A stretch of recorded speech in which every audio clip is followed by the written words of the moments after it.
스픽스에서 집중 분석해 드리겠습니다. 미국 연방대법원이 현지 시간 5일입니다. 트럼프 대통령이 한국과 일본, 유럽 그리고 전 세계 각국에 부과한 광범위한 관세의 적법 여부에 대한 본격적인 심리에 들어갔는데요. 혹시라도 대법원에서 이 내용이 불법이다라고 결론이 날 경우에 우리의 관세 협상 아예 처음으로 되돌아가는 것인지 여러 가지 상황에 대해서 점검을 좀 해볼 필요가 있겠습니다. 이병철 변호사님 전화 연결했습니다. 안녕하십니까? 네네, 이병철 변호사입니다. 이제 의외로 빨리 연방대법원에서 지금 이제 그 관제소송과 관련된 구두 변론을 재개했다. 이렇게 이제 지금 그렇습니다. 나오고 있습니다. 네네. 이게 이제 핵심적인 사안이 어떤 것인지 먼저 정리를 좀 해 주시죠. 네, 일단은 이 이제 소송을 제기한 쪽은 그 미국에 이제 한 20개 정도의 민주당 주지사가 있는 주들이 중심이 돼가지고, 그리고 이제 미국 수입업자들이 트럼프 행정부를 상대로 소송을 낸 거고요. 그리고 이제 관세가 두 가지가 있습니다. 상호 관세에 대해서 이번에 소송을 낸 거고, 뭐 철강이라든가 이런데 뭐 50% 때린다 하는 개별적인 품목 관세에 대해서는 이제 소송 대상이 아닙니다. 그런데 1심이 5월 달에 났고 2심이 굉장히 빨리 해가지고 지난 9월 달에 났습니다. 그런데 1심, 2심 판사들 세 분 모두 만장일치로 미국의 대통령은 관세와 같은 세금을 때릴 권한이 없다. 세금을 때릴 권한은 미국 의회만이 갖고 있다는 이유로 트럼프를 100% 만장일치로 패소시켰습니다. 따라서 이번 연방대법원도 트럼프를 패소시킬 것이냐, 이게 굉장히 관심사죠. 쉽게 정리하면 이제 관세를 매긴다는 것은 결국 수입 물가를 올리기 때문에 그 수입 물가 결정과 관련해서는 의회에서 국민을 대표하는 의원들이 결정해야 하는 것인데, 이것을 이제 트럼프 대통령이 어겼다라고 하면서 이제 이들이 트럼프의 불법을 대법원에서 최종적으로 판단해 달라고 했습니다.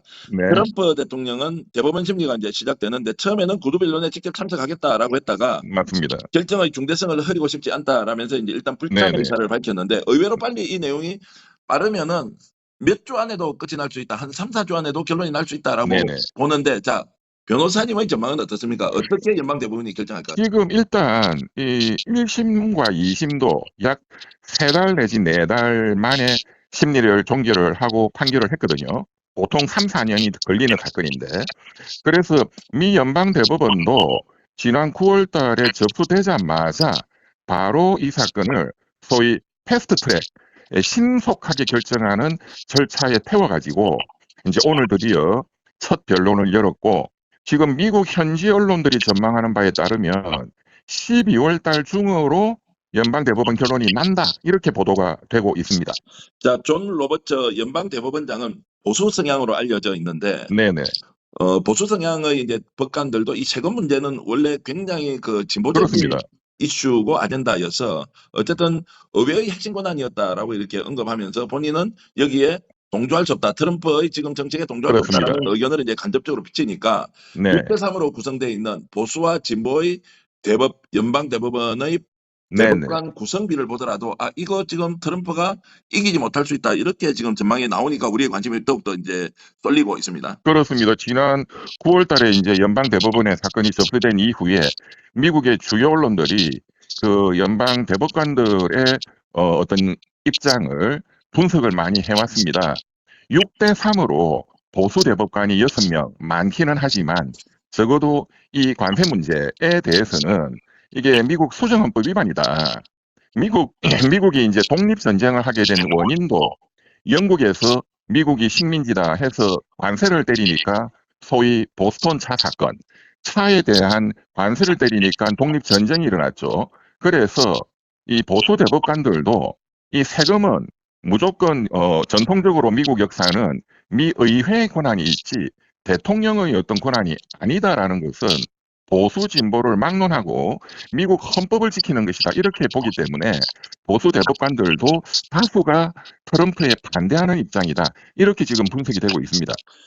그러면 대법원에서 트럼프가 추진하고 있는 개별 국가별 이런 관세 협상이 무효가 됐다라고 네. 이제 결론이 나면 네. 한미 관세 협상이 어떻게 되느냐라고 네, 하는 부분이 그렇습니다. 가장 중요한데, 이것과 연동이 그렇습니다. 됩니까? 그렇습니다. 지금 우리나라 이번에 트럼프 대통령하고 에이펙 경주에서 뭐 타결된 그것도 전체적으로 무효가 됩니다. 미국이 일본과 타결한 그 협상도 무효가 되고 전체적으로 미국이 그간에 타결했던 무역 협상은 전체적으로 무효가 됩니다. 그렇기 때문에 트럼프 대통령이 오늘 변론에 참석하기로 했다가 참석하지 않았는데 뭐라고 말했냐 하면은 미국이 나라가 망하느냐 아니냐의 문제다. 이렇게까지 강하게 얘기를 하고 있죠. 물론 이 이제 상호 관세 말고 이제 트럼프 행정부는 패소하더라도 개별적인 품목별 관세로 계속 관세를 때리겠다. 품목별 관세는 이번 재판 대상이 아닙니다. 네. 그렇게 주장하고는 있지만 그렇게 밀고 가기는 굉장히 어려운 상황이 봉착이 될 것이다. 이렇게 전망이 됩니다. 대법원에서 그러면 그렇게 이제 무효라고 결정을 하더라도 지금 우리가 지금 맺었던 이것은 원천적으로 우리도 이제 원점으로 돌아가는데 그렇습니다. 개별 항목에 대해서는 다시 그럼 협상을 해서 트럼프가 관세를 매길 수도 있다. 이렇게 이해를 하면 됩니까? 그렇죠. 지금 이제 미 대법원에서 하는 상호 관세라는 거는 모든 수입 물건에 대해서 똑같이 뭐 15%에서 25%를 올린다 이제 이런 문제니까 전면적으로 개별 우리 한국과의 맺은 일본과 맺은 게 무효가 되는데 개별 품목별 관세는 뭐 철강인 경우에는 50%, 알루미늄인 경우에는 또 몇십 프로 개별적으로 때리는 거니까 그거는 다 또 이제 그간에 해왔던 것처럼 개별적으로 때릴 수는 있습니다. 그러나 트럼프의 관세 정책에 엄청난 타격이 올 것이고 그 개별 품목 관세도 이미 소송이 또 제기가 될 가능성이 거의 100%입니다.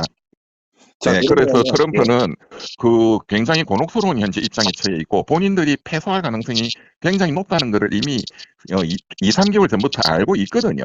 네. 그래서 우리가 지더라도 플랜 B로 품목별 관세를 때릴 거니까 우리를 이기게 해달라. 이렇게 미 대법원에 간청하고 있는 형국입니다. 자, 품목별 관세라는 것은 복잡하긴 하지만 그래도 개별적으로 또 이렇게 이제 매겨버리면 네, 이게 이제 예를 들어서 이제 전체적으로 하고 있는 품목이 아니고 이제 일괄로 하고 있는 15%나 개별로 네. 나눠서 15%를 쭉 이렇게 하는 것이나 제가 봤을 때는 큰 차이가 없을 것 같은데 변호사님 말씀은 이게 굉장히 다르다라고 이렇게 하시는 건 좀 설명을 좀 부탁드리겠습니다. 그럼 대표적으로 지금 품목별 관세에 가장 우리나라하고 중요한 게 철강이거든요. 철강. 철강에 대해서 50% 지금 품목별 관세를 이미 때렸는데 미국은 철로 돌아가는 나라입니다. 자동차가 없으면 안 되고 미국 시민들이 아침에 그 통조림 캔을 까가지고 스프를 먹고 하는데 이 철강에다가 50% 관세를 때리니까 미국 서민들이 아침에 식사하는 스프, 통조림 가격부터 지금 엄청난 인플레가 지금 발생하고 있고 그렇기 때문에 이 철강을 비롯한 여러 품목별 관세 이것은 이번 재판 대상은 아니지만 미국의 수입 물가 인플레이션이 너무나 지금 심각하게 미국 시민들의 반발을 사고 있기 때문에 그 결과 지금 뉴욕 시장도 지금 이번에 선거에서 참패했지 않습니까? 그런 엄청난 정치적인 반대에 지금 직면해 있다. 이제 그런 상황이죠. 제가 한 번 더 좀 몰라서 질문을 드리겠습니다. 이해해 주시면서 답변 네. 부탁드리겠는데요. 자, 이렇게 이제 일괄 관세가 15%인 것을 네. 개별 관세로 나누어서 15%씩 100개 항목을 네. 수출되는 이제 항목을 100개로 아, 나누어서 15%씩 하면 네네. 일괄이나 똑같은 거 아니냐? 똑같은 거 아니냐. 그거는 그렇지 않은 게 예. 지금 이게 이제 근거 법률이 다르거든요. 예. 지금 미 연방 대법원이 심리하는 그 근거법은 국제 비상 상환 경제 권한법이라 해서 미국이 지금 처해 있는 전 세계와 무역하면서 미국이 적자가 너무 심하니까 이게 국제적으로 비상 상황이다. 해서 이제 일반적으로 다 15%, 20%, 25%씩 때린다라는 건데 네. 이게 무효가 돼버리면 비상 상황은 아니라는 거거든요. 네. 그러면 무역 확장법에 따라서 개별 품목에 대해서 관세를 부과할 수 있는데 그것은 그 개별 품목이 예를 들어서 우리나라가 미국에 철강을 파는데 덤핑을 했다든가 이런 게 있어야 때릴 수 있는 겁니다. 무조건 때릴 수 있는 게 아니고. 예. 그러니까 전혀 다른 그런 사유가 있어야만 가능한 것이고 그 사유에 대해서 또 소송이 제기될 거기 때문에 굉장히 트럼프 입장에서는 관세를 밀고 가기는 어려운 상황이 되는 거죠. 개별 항목으로 갔을 경우에 이제 대응 자체도 어렵고 국가별로 분목별로 각기 다른 이제 상황들을 일일이 그렇습니다. 대응한다는 것은 행정적인 혼란도 굉장히 많이 생길 것이기 때문에 오히려 시간이 그렇습니다. 교란될 가능성이 높다 이렇게 그렇습니다. 그렇습니다. 네. 자, 그러면은 이제 트럼프 행정부가 만약에 이게 무효다라고 이제 결정이 날 경우에는 네. 아예 판을 뒤집어서 원점에서 다시 이제 한미 관세 협상을 개별 항목별로 해야 되느냐 아니냐 뭐 이런 것들은 어떻게 전개될 것 같습니까? 그러니까 지금식으로 이제 뭐 한미 FTA를 무시하고 그냥 모든 품목에 때린다 이거는 불가능해지는 것이고 또 이미 관세를 거두어 들인 돈이 약 300조 정도 됩니다. 한국 돈으로. 네. 300조 정도 되는 돈을 다 돌려줘야 돼요. 그러면은 지금 미국 재무부가 이제 그 돈을 가지고 있는데 미국 베센트 재무장관이 패러블 한 상황이 온다. 미국 재무부가. 예.